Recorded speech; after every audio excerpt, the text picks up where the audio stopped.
Ce n'est jamais notre désir de faire des comparaisons entre les apôtres, et Dieu interdit que nous donnions à un apôtre une valeur moindre que celle que le Seigneur lui a accordée. Pourtant, je pense que nous avons tout à fait raison de dire que, plus que tout autre, Paul était et est l'interprète de Christ. Et si nous prenons Paul comme notre interprète, comme celui qui nous mène dans les secrets de Christ d'une manière plus pleine, nous remarquons combien lui-même incarne et représente ce dont il parle. C'est l'homme lui-même, après tout, et non seulement ce qu'il dit, qui nous apporte Christ dans une signification plus pleine et plus profonde. La chose qui a beaucoup pressé mon cœur à cet égard est la conception toujours croissante que Paul avait de Christ. Il n'y a aucun doute que cette conception s'accroissait constamment, et le temps passant, Paul a atteint la fin de sa vie terrestre pleine et riche, et la vision déjà profonde que Paul avait de Christ était telle qu'elle l'a amené même à ce moment-là à s'écrier « Le connaître lui ».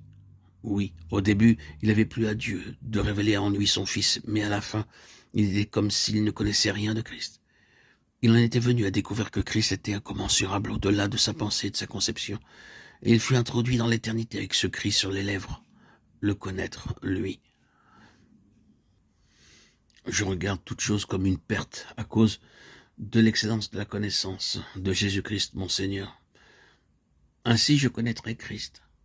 Philippiens 3.10, Philippiens 3.8. Je crois, et il ne s'agit pas ici d'une question de sentiment, que notre félicité éternelle et la nature de notre éternité sera de découvrir Christ. Paul a eu une grande connaissance de Christ. Au mieux, ici, nous nous trouvons rendus insignifiants chaque fois que nous l'approchons. Combien de fois avons-nous lu la lettre aux Éphésiens?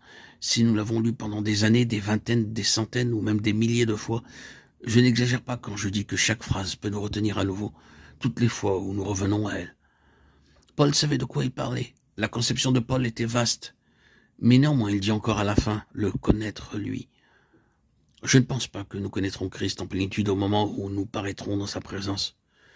Gouvernés par ces mots, les âges à venir, je crois que nous continuerons de découvrir encore et toujours en exploitant Christ, en explorant Christ, en exploitant les commentaires, les écritures.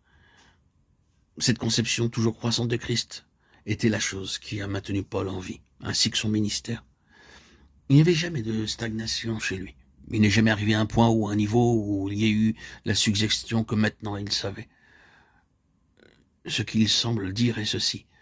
Je ne sais encore rien, mais je vois indistinctement, cependant véritablement avec les yeux de l'esprit, un Christ si grand, si vaste, que je suis maintenu en train d'avancer, les bras tendus pour essayer d'atteindre.